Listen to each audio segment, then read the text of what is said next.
Welcome back, guys. Today is day 6.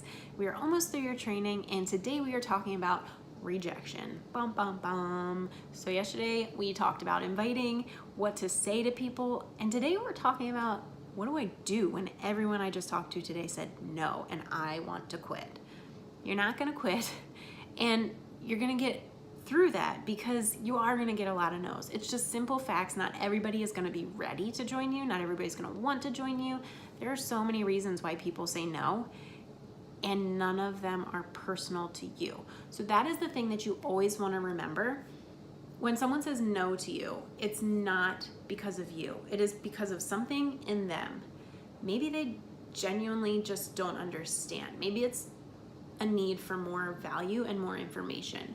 Maybe they just don't want to do it right now. Maybe they need it, but they just don't want to. They're not ready. Maybe they have something else going on. Maybe they just paid for something else and they're not ready to pay for something else yet until they see what happens. So many reasons why, you guys, that people say no. And you're never going to be able to guess who's going to give you a yes and who's going to give you a no, honestly. So you are just going to keep moving through that rejection. The thing I don't want you to fall into, the trap, is saying, well, I don't want a lot of no's, so I'm just not gonna ask as many people. The problem when you do that is that you're gonna end up talking to so few people that it's gonna seem like everyone is telling you no, because you're not giving yourself the chance to really work through the numbers, because that's what it is, you guys. It's a numbers game. The more people you talk to, the more yeses you're gonna get, because you're gonna be finding that person that you need to help, that person that needs your help. Here's the thing, you're gonna get a lot of no's, and just as we wanna be genuine and authentic with our invitations, we wanna be genuine and authentic with our reception to rejection. I already said, don't take it personal. It's not personal to you. So if someone tells you no for whatever reason, if they don't give you a reason, if they just say, no thanks, I'm not ready, or that's a reason, but no thanks, you can ask them if you want, but not in a way that you're trying to convince them. You're not trying to convince anyone. So maybe you say, oh, okay, well, thanks for thinking about it. Is there a specific reason? I just wanted to check, because if you're not ready, I can follow up with you. We do these accountability groups every month, and I can just put you on my list and come back if you think that now is just not a good time. That way you can kind of flesh out what they're thinking. If that's not their reason, they're still going to give you a reason. So you can kind of gauge where they are and write that down. That way when you go to make that follow-up, you kind of already know where they are. But you also want to say, if somebody says, no, I'm not ready, just say thank you. Thank you so much for responding. I totally understand that you're not ready. If you are ready, please just let me know. I'm always here. Is there anything I can do for you in the meantime to help? Something like that. You just want to be there for that person as much as you can. Show them that you cared about their answer and you still care even though they've told you no. The other thing that you're going to get besides rejection is a lot of objections. So maybe you've already told this person the entire spiel, and that's when you're going to start getting into the I just can't right now, I don't have enough money, or I just can't right now, I don't have the time. Don't just throw up your hands and say, okay, she didn't have X, Y, and Z. Talk to people, because people might not even really understand. Break things down for them. Maybe they say, I can't afford the challenge pack. I already have a gym membership, blah, blah, blah. Kind of talk them through that. Say, okay, you have your gym membership. Is that something that you can use? Do you think you can get to the gym a lot? Because if you have these workouts and you can work out from home, maybe you could cancel your gym membership and be saving that money, because Beachbody On Demand really only works out to like $9 a month. Would that be a way that you could save money in the long run for your family? You know, kind of work through things, and you have to be the one to flesh out the information for them, because you're the expert. They don't know anything.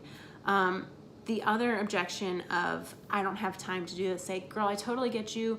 I'm a mom. I was working 3 12-hour shifts, and I honestly love these because they're only 30 minutes, and I was sweating and I was getting results, and I didn't have to travel to the gym, do a workout, feel like I had to be on cardio equipment for hours at a time, and then come home and, I didn't have time for all that. So find ways and find things in your story that you can relate back to those objections when you get them. The other thing about rejection is that likely you might not be the first Beachbody coach that's reached out to this person. There are a lot of Beachbody coaches out there, and we're not all created equal, and there are a lot of people, which you're not going to be one of, who are just rapid fire inviting people that they don't know anything about. So we talked yesterday, we're creating a community, and when you invite someone, you have a reason. They're a mom like you, they're a nurse like you, they're a teacher like you. You have something in common with this person, and so when you're inviting them, you have a reason. You're not just firing random stuff at them.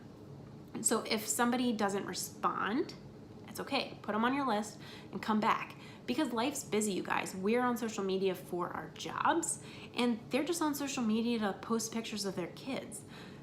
Come back to them. Say, hey, I know I sent you that message. Maybe you saw it. I'm sure you're super busy. I just wanted to check back, and you had liked that post, or whatever it is. You had liked that post, and I just really wanted to see if you were still interested. I had you on my list to check in with. People aren't going to think that's weird. They're going to thank you a lot of times, say, oh, thank you for checking in. I completely forgot that you sent me that message, or whatever. So don't feel like you're bothering people. If you are bothering someone, they'll tell you. But if you're genuine and, not weird about your follow-ups and your invitations, then people are going to respond appropriately. I wanted to tell you guys this story. I just heard it yesterday when I was listening to a training where one coach who was on the training had asked a girl, totally in her market, was a mom like her, a yoga instructor. She loved this girl. She wanted this girl to be a coach on her team. She sent her the invitation, and this girl said, you're not the first Beachbody coach who has reached out to me, and I really just don't think it's for me. So what did she do? She could have just said, okay, or she could have said nothing. She could have just ignored her. She could have said, well, she's heard it all before, but instead she said, I totally understand. I'm sure you've heard it all before, but just hear me out. This is why I think you'd make a really good coach. And she poured her heart out to this girl of why they were similar, how they related, and what she thought genuinely that this girl could get out of this business. And that girl responded, you're the first person who not only didn't ignore that I said that, but actually took the time to explain this to me further and make me see how this could work for me. I'm still not ready, but when I do sign up, it will be with you. So that just goes to show you, rejection's not personal, and if you treat that person with the respect and that you want them in your tribe, they are going to feel good. They're not going to feel like you just reached out to them because they were a number on your page, and people can sense how you feel about them. So this girl still ended up saying no. She still wasn't ready. But now when she is ready, she's going to come back to this girl who took the time out to give her some love after she rejected her. And that's where you are going to be different, and that's where you are going to make a real difference. So just remember, rejection is not personal to you. And even if someone rejects you, you still give them a little something. Support them. Keep an eye on their page. If they say, no, I'm already doing X, Y, and Z, go back and show them love throughout, their journey. And if that program ever stops working for them, maybe they're going to come back around and say, hey, this isn't working anymore. What do you got for me? And those are the moments you live for. Every invitation, every follow-up is a seed that you're planting. And if you nurture those seeds, eventually they will start to blossom for you, and people will start reaching back out for you, to you. And that's kind of the compound effect, that snowball effect of you're gonna just start to see that momentum build. So, rejection. We are not gonna worry about it. We're gonna write them down, and we are just gonna keep going, and we're gonna follow up with them when it's time. All right, you guys, one day left. You are gonna do this. I'm so proud of you guys.